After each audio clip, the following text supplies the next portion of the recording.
चाय तो लाना। लाती हूँ माँ जी, अभी लाई।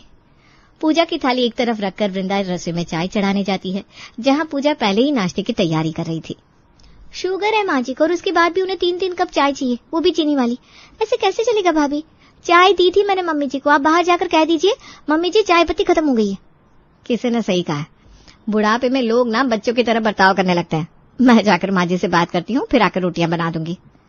पहले ये आप और भैया इस घर के लिए इतना कुछ कर रहे हैं भाभी, उसके बाद ये रोजमर्रा के कामों में भी आप अपने शरीर को गलाएंगी तो ऐसे कैसे चलेगा? आपको अचार भी तो बनाना है। मैं नाश्ते की तैयारी कर लूंगी, आप आराम से बाहर जाइए। वृंदा अपनी सास के पास जाकर टीवी में बिग बॉस लगा देती है, जिसे देखते ही पार्वती सब कुछ भूलकर टीवी एंजॉय करने लगती है। मम्मी जी तो अपने काम में लग गई, अब मैं जाकर जल्दी से धूप में अचार डाल देती हूँ। वृंदा छत पर अचार सुखा रही थी कि तभी टेंशन में फोन पर बात करता हुआ उसका देवर रवि छत पर आता है। अरे ग्रेजुएशन की है मैंने, कैसे नहीं मिलेगी नौकरी? वो लोग तो 12वीं पास लोगों को भी नौकरी दे रहे थे, फिर मुझे क्यों नहीं? अरे भाई घूस से दुनिया चलती है, डिग्री से नहीं। 2.5 लाख रुपए जमा कर दे, लग जाएगी तुझे भी नौकरी। 2.5 लाख? मजाक कर रहा है क्या? इस उम्र में भी मैं अपने भाई के खर्चों पर पलता हूँ। मेरा खर्चा, मेरी पत्नी का खर्चा, पापा मम्मी का खर्चा, सब कुछ भाई और भाभी अकेले उठा रहे। उसके बाद मैं उनके सामने मुंह खोलकर 2.5 लाख कैसे मांगू? फोन पर बात करता हुआ रवि जैसे ही पीछे मुड़ता है, अपनी भाभी को वहां देखकर हैरान रह जाता है। भाभी वो तू फिक्र क्यों करता है रवि? 2.5 लाख रुपए की बात है ना, मैं देखती हूँ। धूप तीखी है, मैं अच्छे खासे अचार का स्टॉक तैयार कर लूंगी, और बारिश में जब कहीं कोई अचार तैयार नहीं कर पाएगा ना, तब अच्छे रेट में अचार बेचूंगी। वहां तेरे भैया आलू के पराठे का बिजनेस कर ही रहे हैं, हो जाएगा सब कुछ, थोड़ा वक्त दे दे मुझे। आप दोनों आज के जमाने के राम और सीता है भाभी, और मैं आपका लक्ष्मण। पर ये लक्ष्मण आपके लिए कुछ नहीं कर पा रहा है। पर मैं आपको विश्वास दिलाता हूँ भाभी, जब भी आपको जरूरत पड़ेगी आपका ये देवर आपके पीछे ही खड़ा होगा। ये था वृंदा का ससुराल, जहाँ सभी एक दूसरे पर जान छिड़कते थे। अरे टोनी जल्दी आटा गूंद, यहाँ ग्राहकों की लाइन लगी पड़ी है। हाँ भैया गूंद रहा हूँ, पर इसके बाद और आटा नहीं लाए हम। आलू भी लगभग खत्म हो गया है, तो ठेला तो बंद करना पड़ेगा हमें। क्या? अरे शाम के बाद ही तो बिक्री शुरू होती है हमारी। बड़े दिनों बाद फिर से ऐसी चकाचौंध देखने मिली है ठेले पर। तो एक काम कर, घर पर फोन कर, पापा नहीं तो रवि आटा और आलू पहुंचा देंगे। महेश उबले आलू और आटा लेकर अपने बेटे के ठेले पर पहुंचता है। अरे सारा काम तो अकेले ही करेगा क्या सूरज? देखो उस मुन्ना ने 2 पराठे खाए और एक के ही पैसे देकर गया है। इसी फिराक में रहते हैं सबकी, कैसे कहीं घोटाला करते हैं। तू रहने दे, कस्टमर से पैसे मैं ले लेता हूँ। और टोनी क्या काम चोरी कर रहा है तू? ऐसे धोते है क्या बर्तन? अच्छे से धो। हमें ज्यादा पराठे तो बेचते हैं, पर कस्टमरों की सेहत के साथ खिलवाड़ नहीं करना। टोनी, सूरज और महेश मिलकर ठेले को संभालते हैं और रात के 12 बजे घर लौटते हैं। तुझे कोई फिक्र करने की जरूरत नहीं है रवि। जिस हिसाब से आज मार्केट रहा है, अगर ऐसे ही काफिला हमारा चल पड़ा तो मैं तुझे नया काम करवा कर दे दूंगा। वही तो भैया, ऐसे ठेले का काम नहीं करना मुझे। पापा ने बिजली का काम किया, जिंदगी भर सीढ़ी उठाकर यहाँ वहां तार जोड़ते रहे। जब इस काम को भी प्राइवेट कंपनियों ने ले लिया, तब आप ठेला लेकर बैठ गए। मुझे ये सब ना करना पड़े और हमारे बच्चों को अच्छा भविष्य मिल सके, इसलिए मैंने ग्रेजुएशन की। अब ग्रेजुएशन के बाद फिर से मैं किसी बिजनेस में लग जाऊं तो क्या फायदा? और हमारे पास कोई लाखों रुपए तो है नहीं जो मार्केट में हम बड़ा सा शोरूम खोल सके। मुझे तो भैया नौकरी करनी है, छोटे मोटे काम नहीं करने। हाँ तो ठीक है ना, तेरे भैया तुझे 2.5 लाख कमा कर दे देंगे, कर लेना उससे नौकरी बस। धीरे धीरे दिन बीत रहे थे और पराठों का काम बढ़ता जा रहा था। भगवान की दया से सब कुछ अच्छा होता हुआ लग रहा है। मुझे तो लगता है अब मुझे और अचार बनाकर बेचने की जरूरत भी नहीं पड़ेगी। ये काम हमारा अच्छा चल गया ना, तो हम बड़ा रेस्टोरेंट खोल लेंगे। अरे नहीं भाई, रेस्टोरेंट के पहले मैं तो अपने वारिस को धरती पर लाऊंगा। उसे भी तो दिखना चाहिए पापा ने कितनी मेहनत करके रेस्टोरेंट खड़ा किया है। आपसी हंसी मजाक करते दोनों पति पत्नी सो जाते हैं। रात के 2 बजे अचानक ही बिजली कड़कती है और तेज बारिश शुरू हो जाती है। चलो ये अच्छा हुआ, इतनी गर्मी पड़ रही थी, दिमाग खराब हो गया था। इस बारिश की बड़ी जरूरत थी। भगवान भी जानते हैं कि हम एसी नहीं लगवा सकते, इसीलिए उन्होंने बारिश कर दी। खिड़की खोल दीजिए, ठंडी हवा आएगी।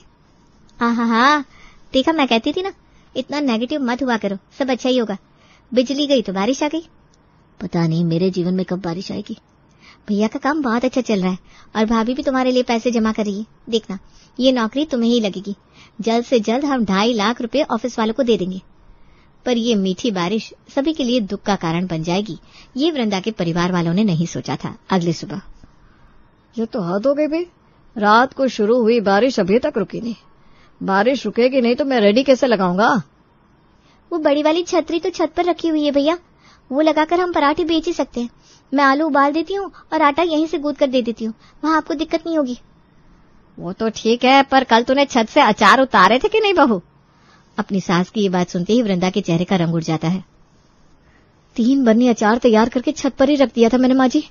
पूरी रात बारिश होती रही, मेरे दिमाग में ही नहीं आया अब क्या होगा।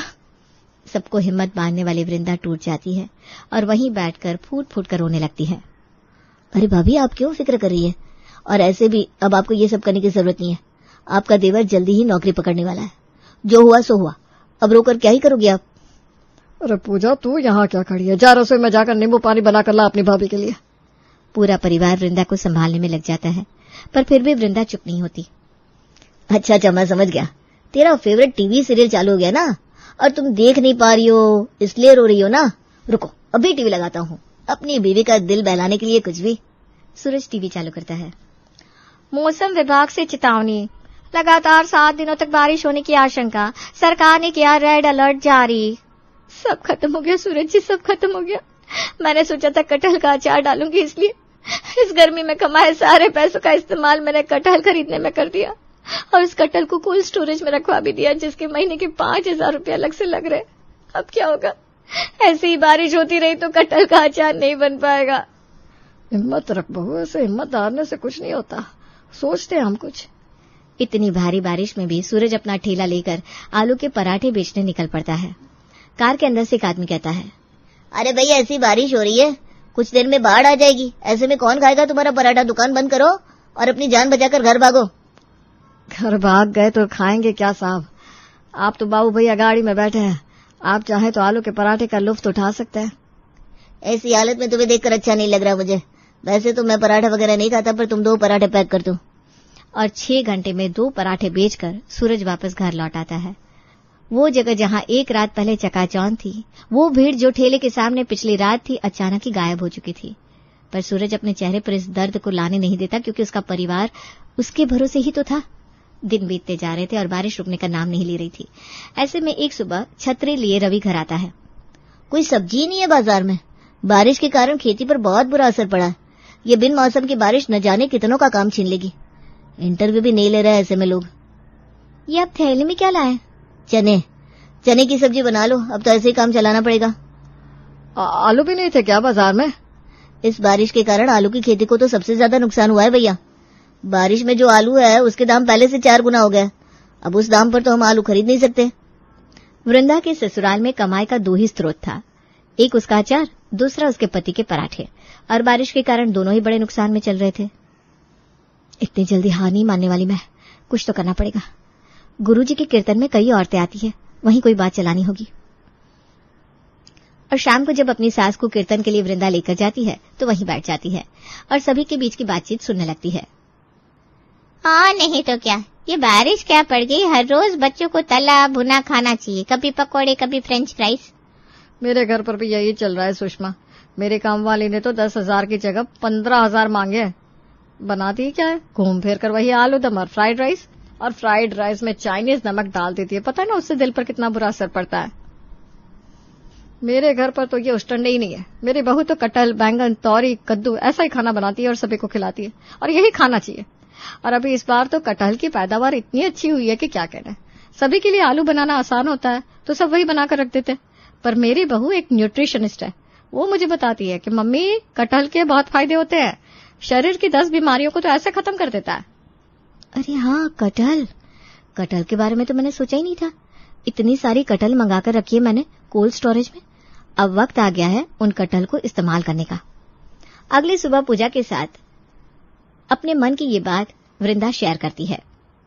कटहल के पराठे कैसे बनते भाभी? मैं तो आज पहली बार इस बारे में सुन रही हूँ।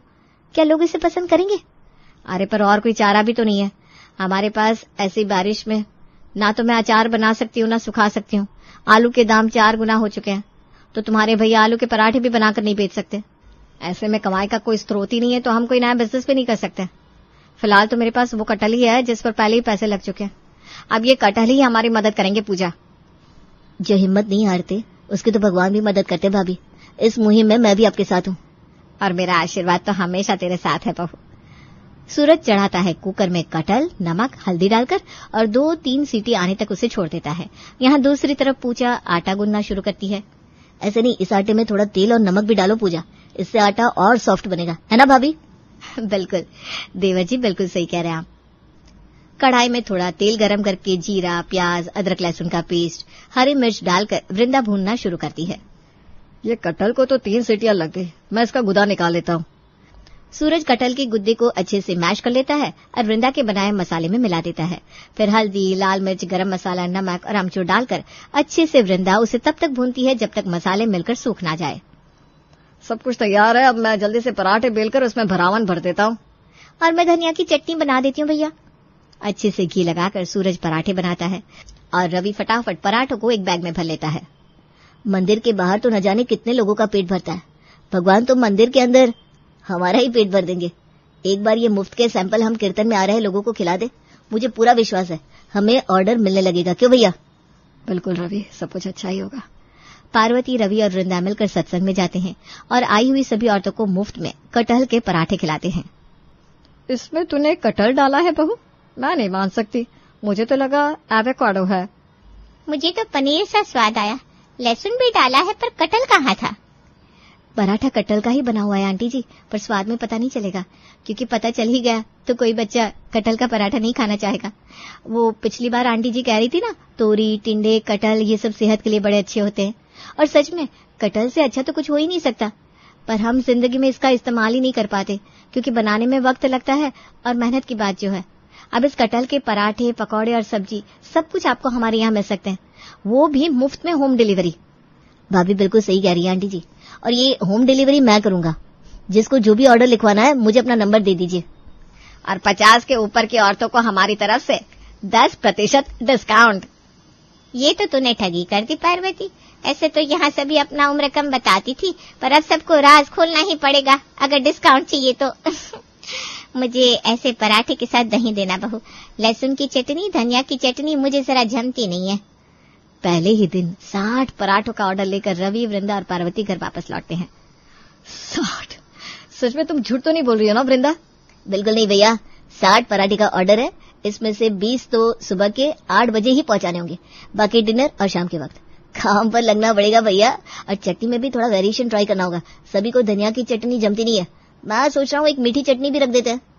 मैं तो कहता हूँ जिससे भी पराठे देने जाओगे उन्हें कटहल की टिक्की भी मुफ्त में दे देना सैंपल के तौर पर। इससे हमें नया ऑर्डर भी मिलने के चांसेस बढ़ जाएंगे। हो सकता है बच्चों को कटहल की टिक्कियां अच्छी लगे। अपने पूरे परिवार को एकजुट होकर इस काम में लगता देख सूरज की तो आंखें भर आती है, पर इस बार ये आंसू खुशी के थे। अगले सुबह रवि 5 बजे ही उठकर रेनकोट पहनकर कोल्ड स्टोरेज में कटहल लाने चला जाता है। अरे पूजा, बाहर रिक्शे में कटहल डाल कर ले आया हूँ मैं, तुम आटे की तैयारी शुरू करो। पर इतनी जल्दी रवि जी, अभी तो 5:30 बज रहे हैं।